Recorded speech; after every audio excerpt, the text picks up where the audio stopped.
The 2025 NFL Draft officially kicks off tonight. Over the last several years, hundreds of thousands of fans have visited cities like Chicago, Dallas, Nashville, and Detroit, simply to watch Commissioner Roger Goodell read names off a list like a phone book. But while those cities represent some of the NFL's largest and most passionate fan bases, Green Bay, Wisconsin presents an entirely different challenge. Green Bay's local airport only has 2 runways, a single terminal, and 12 gates, with fewer than 1 million total passengers flying through its terminals each year. Now, to give you guys some context, airports like Dallas have 88 million travelers each year. Los Angeles has 75 million passengers in their airport each year. And even Detroit has more than 30 million people pass through its airport each year. Green Bay's airport isn't the only logistical challenge either. The city has fewer than 5,000 hotel rooms, compared to 120,000 hotel rooms in New York City and 100,000 in Los Angeles. And even if we wanted to overlook Green Bay's small airport and limited hotel options, Lambeau Field has no public transportation. Fans often park in residential driveways on game day, and many people are weary of their ability to handle an NFL draft crowd of 250,000, about 3 times the size of the crowd for a Packers home game. So why did the NFL pick Green Bay to host its most important offseason event? Well, it's complicated. Green Bay has been bidding on this event for a decade. The city has invested hundreds of millions of dollars in physical infrastructure to convince the NFL that it can handle the event. And the team's 30-page proposal included everything from providing the NFL with public subsidies for free, unrestricted use of police and medical services, to weather contingency plans and revenue guarantees from sponsors.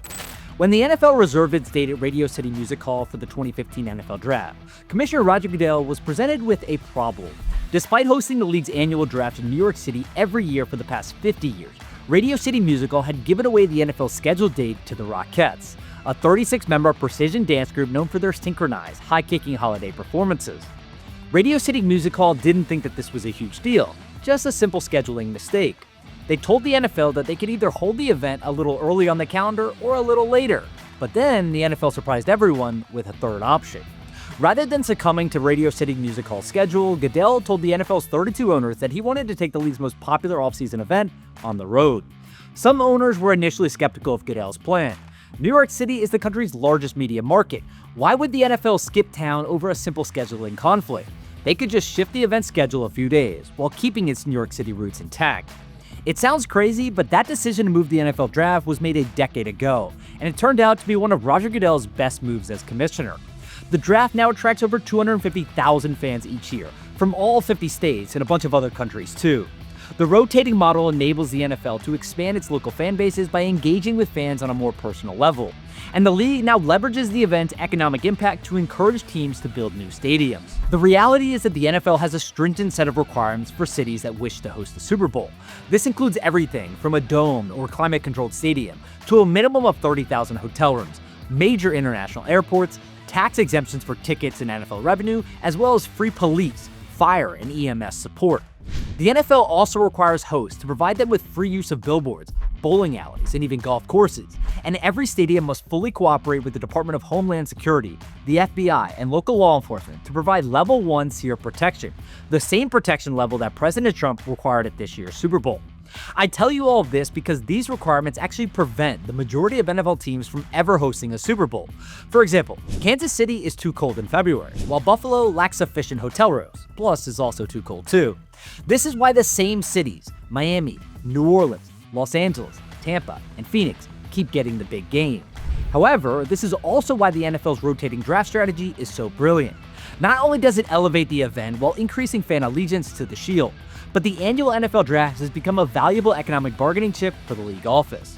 Take last year's NFL Draft in Detroit, for instance. That single 3-day event led to a total economic impact of $213 million. A significant portion of that money was net new tax revenue, as $161 million came from out-of-town visitors, with 30% of all attendees traveling more than 100 miles to attend the event. And virtually every local business within shouting distance saw a massive benefit, with local hotel occupancy rates reaching 92% on night 1. But with that said, Detroit is a very different city from Green Bay. The Packers have spent years working with local partners, spending hundreds of millions of dollars to secure the event. Personally, I think it's going to be an incredible event, but the most fascinating part might be how the Packers plan to address their logistical challenges. Green Bay's journey to securing the 2025 NFL Draft was nearly a decade in the making. The Packers, in partnership with local tourism officials, began bidding on the event as far back as 2016. They then submitted 3-page interest surveys again in 2017 and 2018, before finally securing this year's NFL Draft by submitting a 30-page bid proposal. These proposals are much more detailed than you might think. Rather than trying to convince the NFL why your city might be a good host, it's more of an actual plan. The NFL's initial concern with Green Bay was that it lacked the infrastructure to host the event. That includes the obvious stuff, such as flights and hotels. However, Green Bay's bigger problem was actually real estate. The NFL said that the area surrounding Lambeau Field lacked the necessary space, both indoors and outdoors, to host its annual draft. This is ultimately a big reason why the Packers decided to build Titletown, the team's entertainment district adjacent to Lambeau Field. The Packers initiated this project by spending $30 million to acquire 34 acres of land surrounding Lambeau Field. In total, the Titletown district is a $300 million investment. The Packers only had to cover a portion of that investment, but this real estate project solved two problems. First, Titletown is open year-round and features restaurants, hotels, parks, office buildings, and apartments. It will generate more revenue for the team while also minimizing their reliance on national media rights, sponsorships, and ticket sales. But more importantly, when combined with the new 125,000 square foot expo center that opened up across the street, Green Bay now has the necessary infrastructure to host the draft. This is precisely what the NFL aimed to achieve by requiring teams to bid to host the event. The Packers were never going to build a new Lambeau Field, but the NFL was able to leverage the financial impact of its draft to improve the fan experience in Green Bay. This is essentially the same thing as forcing teams to build new stadiums anyway. However, even with the real estate problem solved, the city of Green Bay and the Packers still had to convince the NFL that they could overcome the logistical challenges. Here's how they did that through the aforementioned 30-page proposal. Let's start with accommodations. All 5,000 hotel rooms in Green Bay were pre-booked by the NFL before the public even knew that the Packers would host the draft. There are another 5,000 hotel rooms within an hour's drive of Lambeau Field. I'm talking about Appleton and Oshkosh. But with over 2,000 media members traveling to Green Bay for the draft, the city convinced the NFL that its geography was actually a positive asset for the league and the team. Located in northeast Wisconsin, Lambeau Field is within driving distance for millions of Midwestern fans, including those coming from Milwaukee, Madison, Chicago, and Minneapolis. The event is free to attend, allowing regional fans to drive for the day with no ticket barrier. Next up, parking and transportation.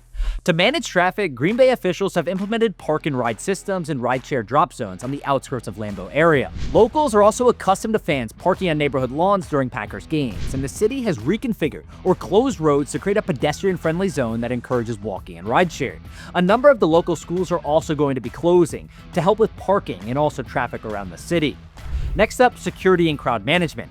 Green Bay has invested over $1 million in security measures for this year's NFL Draft. Fans will have to pass through airport-style security screening at two main entry points, with magnometers and bag checks ready to enforce the NFL's clear bag policy. To help, thousands of volunteers are being deployed as guides, crowd ushers, and support personnel. The FBI has been monitoring online security threats for the past year, and all of these measures, from K-9 units to medical tents, will be provided free of charge to the NFL. And lastly, let's talk about community and partnership buy-in. As you can imagine, an event as big as the NFL Draft requires buy-in from all local organizations. This includes the Packers, local government, state officials, and community-led advocacy groups. Governor Tony Evers has publicly acknowledged the event's significance to Wisconsin, and local businesses are also deeply involved. The NFL and the Packers have recruited 88 Wisconsin businesses as official draft suppliers, ensuring that local vendors have the opportunity to provide goods and services for the event. That includes everything from catering to construction contracts for temporary structures. Now, many host cities actually guarantee the NFL a minimum amount of revenue for special events, but they only do that because it's worth it in the long run. Preliminary estimates project approximately 240 to 250,000 visitors over the 3-day period. The tourism agency, Discover Green Bay, is expecting a statewide economic impact of $94 million, with roughly $20 million of that in direct spending in the Green Bay area, otherwise known as Brown County. Hotels are the obvious winners. Everything within 50 miles of Lambeau Field is already completely booked, and some private residences are renting for upwards of $8,000, $10,000, $15,000 per night. But with hundreds of thousands of people traveling into one specific area, virtually every restaurant, bar, and shop within shouting distance of Lambeau Field is expecting increased foot traffic. Now, the NFL is one of my favorite events every year because it's the perfect example of how sports leagues can turn a typically mundane event into an extravaganza. At its core, the NFL Draft should be very boring. Viewers are just watching as players' names are read off a sheet, while analysts dissect each and every selection and the pros and cons of them. Yet, despite taking up an entire weekend of your time, ESPN spends thousands of hours promoting the draft, and over 10 million people will watch tonight's first round on television from home. That means the NFL Draft attracts more viewers than virtually every other U.S. sporting event, from the NBA Finals last year to NHL Stanley Cup Final Game 7. This obsession with the NFL Draft isn't accidental. ESPN religiously debates mock drafts leading up to the event, because the data indicates that Americans prefer off-season NFL content over MLB highlights. Plus, the constant debate on television serves as a marketing channel to promote an event that comes with $250,000 30-second ad slots. It'll be fun to see how Green Bay performs as a host over the next few days. But if you live in a smaller market NFL city, don't lose hope just yet. Pittsburgh is set to host the 2026 NFL Draft. Washington, D.C. and Denver have submitted bids for the 2027 draft, while Buffalo, Charlotte, and other cities remain in contention for 2028 and 2029.